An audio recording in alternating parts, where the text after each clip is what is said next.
Assalamualaikum warahmatullahi wabarakatuh. Perkenalkan, nama saya Diki Wahyudi dengan NIM 2006110118 dari jurusan Teknik Arsitektur, Fakultas Sains dan Teknologi, Universitas Islam Negeri Maulana Malik Ibrahim Malang.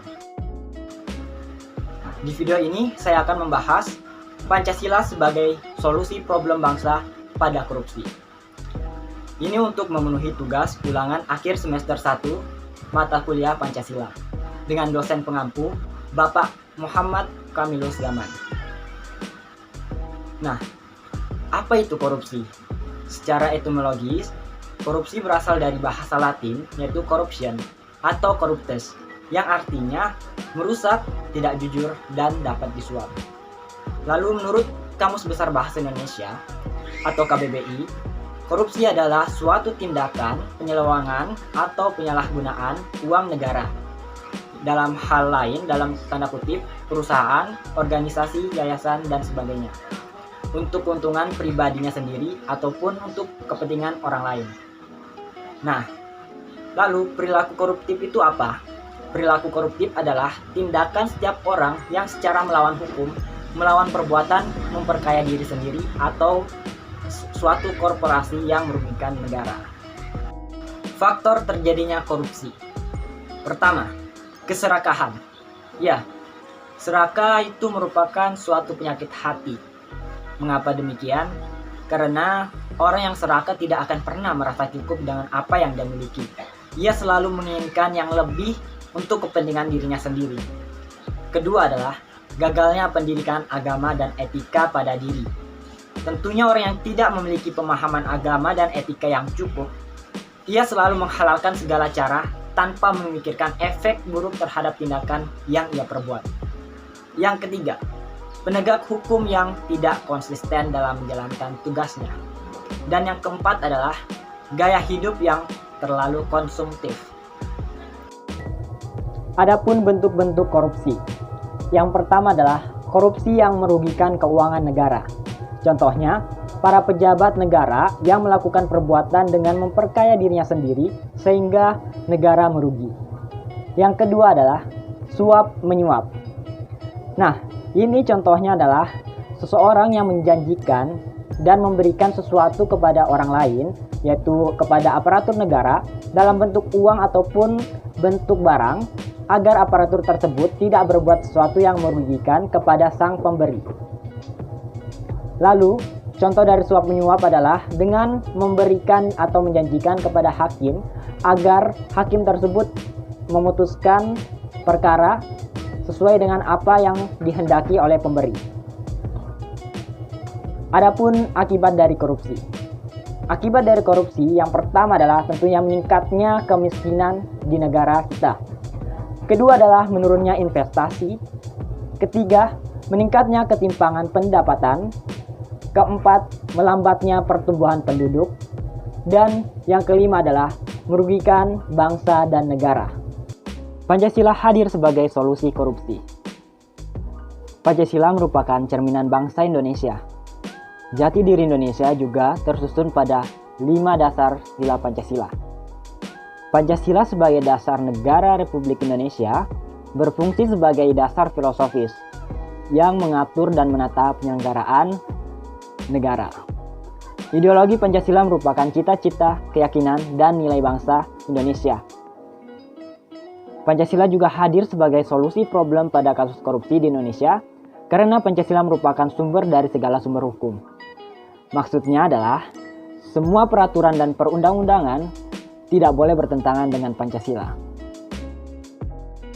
Dalam membangun sistem hukum, Pancasila memiliki 3 nilai. Yang pertama adalah nilai dasar.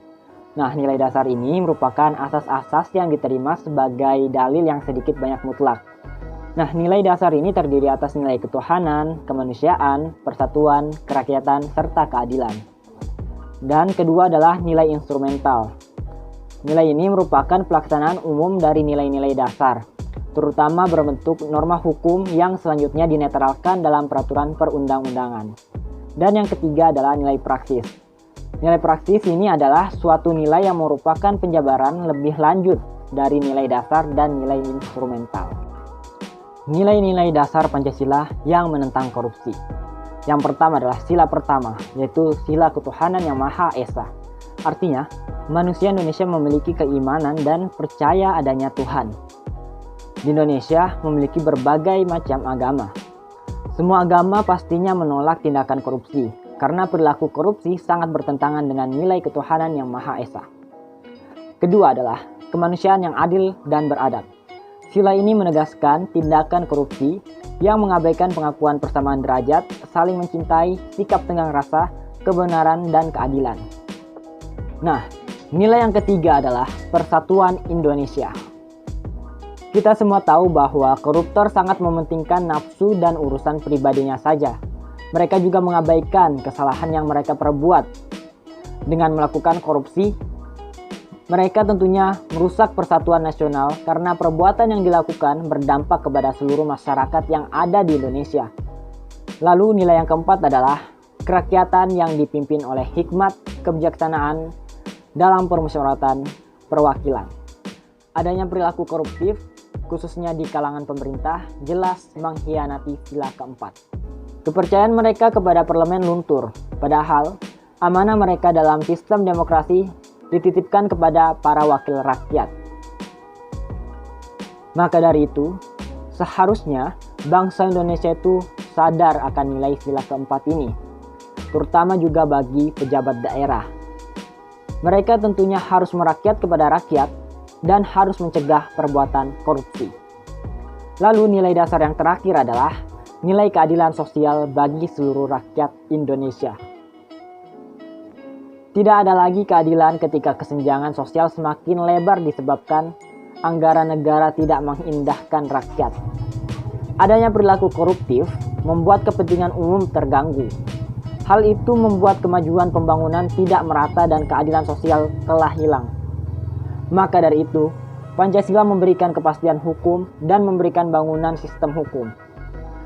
Untuk apa? Untuk memberantas korupsi dengan tetap melihat nilai-nilai hak-hak asasi manusia yang melekat pada seluruh warga negara Indonesia. Disebabkan maraknya terjadi korupsi di Indonesia, maka dari itu lahirlah lembaga yang bernama KPK atau Komisi Pemberantasan Korupsi. KPK lahir berdasarkan Undang-Undang Nomor 30 Tahun 2002 tentang tindak pidana korupsi. Adapun tugas KPK yang pertama adalah melakukan koordinasi dengan instansi yang terkait. Kedua, melakukan penyidikan, penyelidikan, dan penuntutan terhadap tindak pidana korupsi. Dan yang ketiga adalah melakukan tindak pencegahan korupsi. Dan keempat adalah melakukan pemantauan penyelenggaraan negara Indonesia. Kasus korupsi di Indonesia bukanlah persoalan baru di tengah bangsa Indonesia. Kasus korupsi bahkan sudah ada sejak sebelum lahirnya Pancasila. Kasus korupsi telah membudaya, bahkan sampai sekarang masih terjadi, sering diperbincangkan. Baru-baru ini yang masih hangat diperbincangkan adalah kasus korupsi yang melibatkan 2 orang menteri di kabinet Bapak Presiden Jokowi. Tentu hal ini sangat disayangkan. Terungkapnya kasus ini menunjukkan bahwa upaya bertahun-tahun dalam memberantas korupsi tidak berhasil membuat jera para pejabat pemerintah. Kita sebagai warga negara Indonesia, sebagai mahasiswa, seharusnya memahami dan mengimplementasikan nilai-nilai Pancasila agar terhindar dari korupsi.